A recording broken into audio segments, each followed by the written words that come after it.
Reconnaissance pour le pardon de Dieu et pour la vie nouvelle qu'il nous offre, nous confessons la foi chrétienne en suivant le symbole des apôtres tel que Luther l'a expliqué et appliqué à chacun. Ce que je crois, c'est que c'est Dieu qui m'a créé, ainsi que toutes les autres créatures. C'est lui qui me donne chaque jour, libéralement, la nourriture, le vêtement, la demeure et tout ce qui est nécessaire à l'entretien de cette vie. C'est lui qui me conduit, qui me protège dans tous les dangers, qui me délivre de tout mal, et cela sans que j'en sois digne, par sa pure bonté et sa miséricorde paternelle. C'est ce que je crois fermement, et disons-le ensemble, c'est ce que je crois fermement. Je crois que Jésus, le Christ, le Fils unique de Dieu, véritablement homme et véritablement Dieu, est mon maître, car c'est lui qui m'a racheté, moi, perdu et condamné, en me rachetant non pas à prix d'or ou d'argent, mais par sa vie, par ses souffrances, par son sang, par sa mort innocente, pour que je lui appartienne désormais et que je vive d'une vie nouvelle comme lui, qui ressuscité des morts, vit et règne éternellement.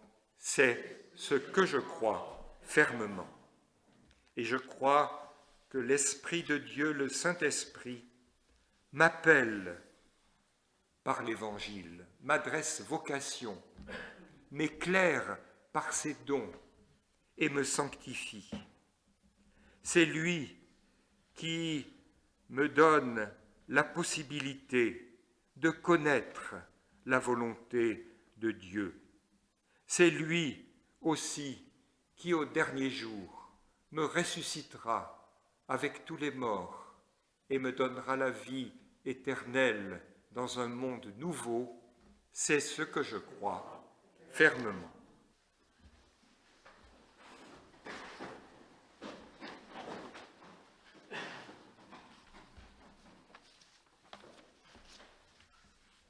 Et avant d'écouter ensemble la lecture de la Bible, nous demandons à Dieu de nous donner l'intelligence de sa parole.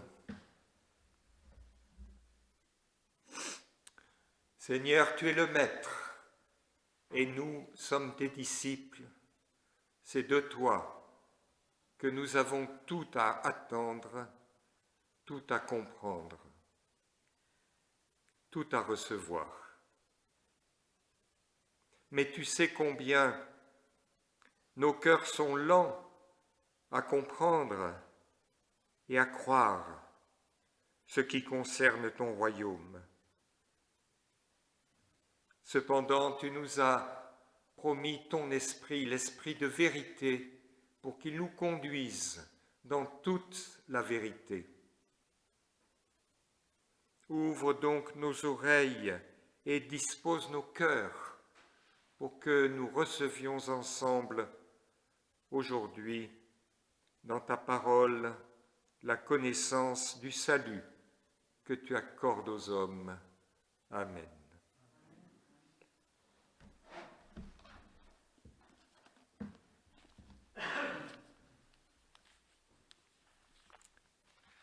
Écoutons les deux textes qui nous sont proposés pour aujourd'hui. Tout d'abord dans l'Ancien Testament, au livre du prophète Ésaïe, chapitre 6, les versets 1 à 8.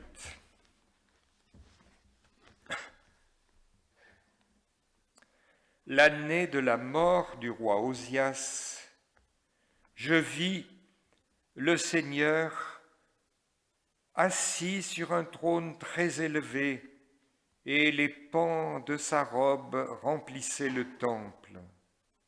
Des séraphins se tenaient au-dessus de lui. Ils avaient chacun 6 ailes, 2 dont ils se couvraient la face, 2 dont ils se couvraient les pieds et 2 dont ils se servaient pour voler. Ils criaient l'un à l'autre et disaient « Saint, Saint, Saint est l'Éternel Tout-Puissant. Toute la terre est pleine de sa gloire. » Les portes furent ébranlées dans leur fondement par la voix qui retentissait, et la maison se remplit de fumée. Alors je dis, malheur à moi, je suis perdu, car je suis un homme dont les lèvres sont impures, j'habite au milieu d'un peuple dont les lèvres sont impures, et mes yeux ont vu le roi, l'Éternel Tout-Puissant. Mais l'un des séraphins vola vers moi, tenant à la main une pierre ardente qu'il avait prise sur l'autel avec des pinces. Il en toucha ma bouche et dit, « Ceci a touché tes lèvres, ton iniquité est enlevée et ton péché est expié. » Alors j'entendis la voix du Seigneur disant, « Qui enverrai-je et qui marchera pour nous ?» Et je répondis, « Me voici, envoie-moi. »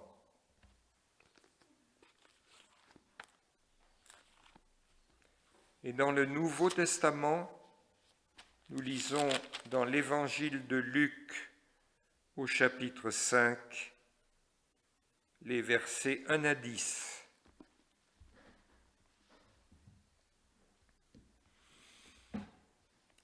Comme Jésus se trouvait auprès du lac de Génézareth et que la foule se pressait autour de lui pour entendre la parole de Dieu, il vit au bord du lac 2 barques, d'où les pêcheurs étaient descendus pour laver leurs filets.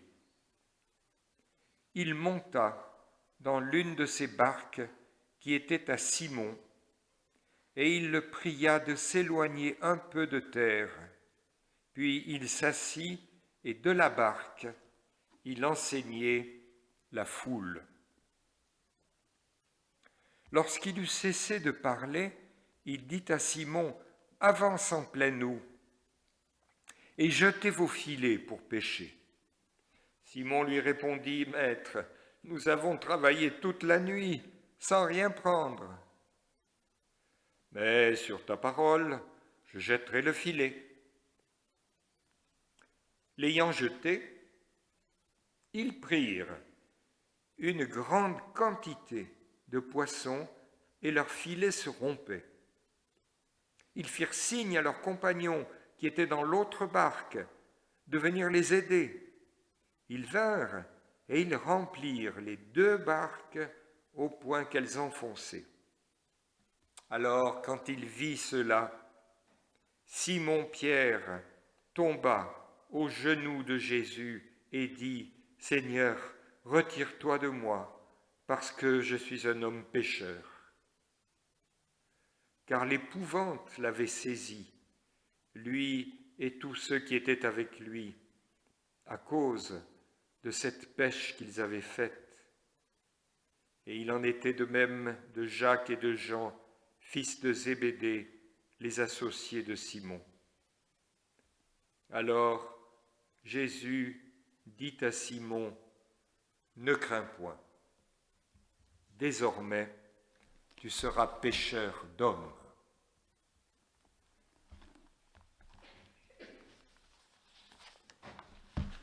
Voilà, chers amis, 2 récits célèbres de vocation.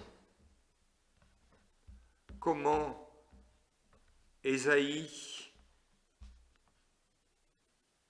plus de 8 siècles avant Jésus, a été appelé comme prophète et il fut un des plus grands, et comment Simon, cet humble pêcheur de Galilée, a été appelé comme apôtre et il fut le premier. Observons un peu comment se passent ces vocations. Il y a d'abord un événement qui est la rencontre de Dieu. Voyez, pour Ésaïe, c'est dans le temple, certainement au moment d'un culte solennel où l'on entend ce qui est encore aujourd'hui dans nos liturgies, Saint, Saint, Saint est l'Éternel. Et devant cette prise de conscience de la présence de Dieu et de sa sainteté, Ésaïe se rend compte qu'il n'est qu'un homme pécheur, impur, incapable de parler comme il le faudrait. Prise de conscience donc de son incapacité, de son péché. Dans un troisième temps, un geste miséricordieux de Dieu par l'intermédiaire d'un ange, un séraphin qui vient le purifier, de telle sorte que désormais ses lèvres qu'il sentait impures seront capables de parler. Et puis, une parole de Dieu, une parole étonnante. Qui va parler pour moi? Qui enverrai-je? Comme si Dieu était en quelque sorte dans la nécessité de trouver quelqu'un pour parler en son nom, un messager, un témoin, quelqu'un à son service. Qui enverrai-je? Et finalement, la réaction, la réponse de celui qui est appelé, Ésaïe, « Me voici, envoie-moi ». Eh bien, si nous revenons à la vocation de Simon, qui prendra le nom de Pierre, nous trouvons aussi ces éléments. Bien différent parce que Pierre ne se trouve pas dans le temple. Au contraire, il est en train de travailler sur le lac de Génézareth où il est pêcheur professionnel. C'est un artisan, il gagne sa vie comme ça. C'est au moment de son activité quotidienne qu'il est mis en présence de Jésus. Et le miracle, peut-on dire, que Jésus, comme pour le remercier de lui avoir prêté sa barque, provoque, c'est que tout à coup, alors qu'ils étaient restés bredouilles toute la nuit, la pêche est miraculeuse. Et Pierre comprend tout de suite qu'il y a en Jésus une puissance qui est celle même de Dieu, et il prend conscience du même coup de son incapacité, de son péché. Il tombe à ses genoux. « Éloigne-toi de moi, je suis un homme pécheur. » Et là aussi, il y a une parole miséricordieuse de Jésus pour le délivrer de cette crainte, de cette sensation de péché et d'incapacité. Il lui dit « Sois sans crainte ». Et puis, il lui donne sa mission. Il lui dit « Désormais, avec moi, tu seras pêcheur d'hommes. » Et voyez, pour Jésus, comme pour Dieu lorsqu'il appelle Ésaïe, il y a le sentiment d'avoir besoin des hommes.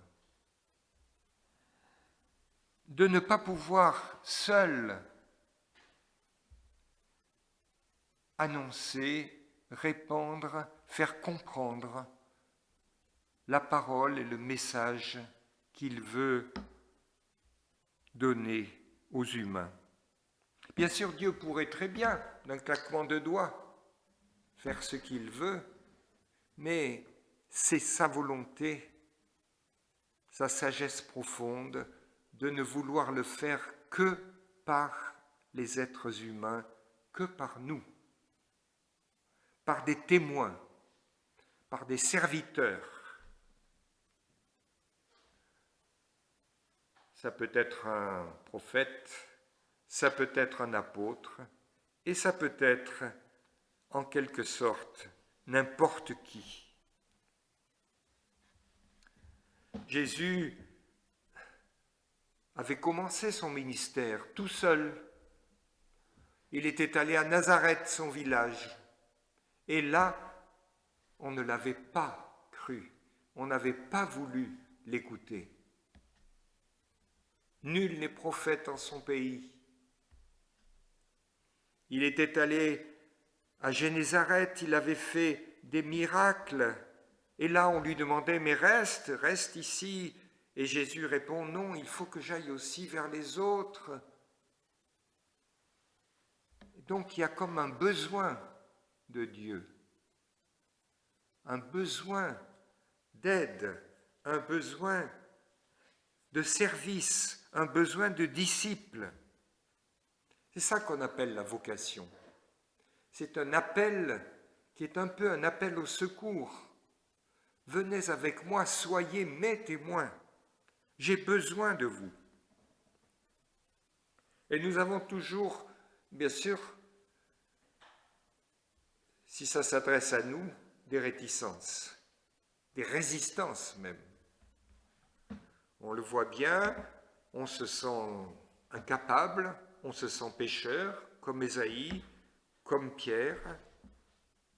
Et souvenez-vous de Moïse devant le buisson ardent, quand Dieu lui donne vocation d'aller conduire son peuple hors d'Égypte, qui lui dit « Mais non, Seigneur, je ne sais pas parler, je ne suis pas capable de faire ce que tu me demandes. » Souvenez-vous de Jérémie, le grand prophète aussi, à qui Dieu adresse son appel et qui dit « Mais non, je suis trop jeune, je ne peux pas faire ça. » Et chaque fois, il y a la nécessité d'une parole de réconfort de la part de Dieu, qui vient en quelque sorte par le pardon qu'il accorde, par les forces qu'il donne, donner la conviction à chacun qu'il peut faire ce qui lui est demandé à lui, qu'il peut réaliser sa vocation, car chacun de nous a reçu avec la foi une vocation particulière.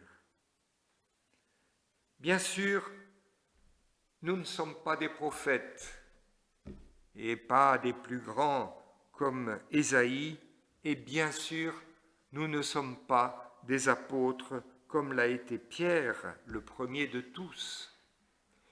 Mais cela, Dieu le sait bien, et il ne nous demande pas d'être le plus grand des prophètes ou le premier des apôtres.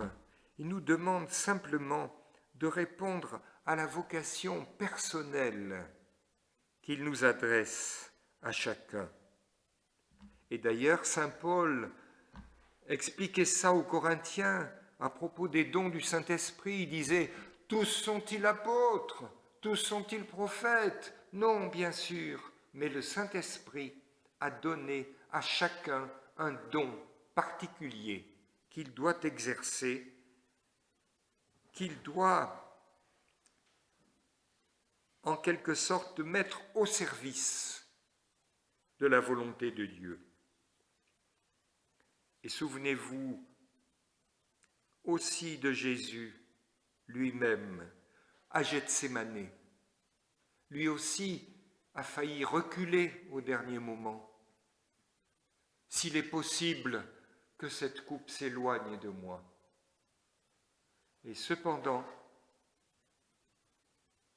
il à pleinement accepter sa vocation en disant « Toutefois, non pas ce que je veux, mais ce que tu veux, que ta volonté soit faite. » C'est ce que nous prions en principe tous les jours dans le Notre Père, et que nous devons nous appliquer à nous-mêmes, que ta volonté soit faite pour moi, ta volonté et non la mienne. Et à cela, frères et sœurs, il n'y a pas d'autre réponse véritable que celle du prophète Ésaïe, « Me voici, envoie-moi ». Ou encore celle que nous avons chantée tout à l'heure, « Tel que je suis, sans rien à moi, je viens ». Amen.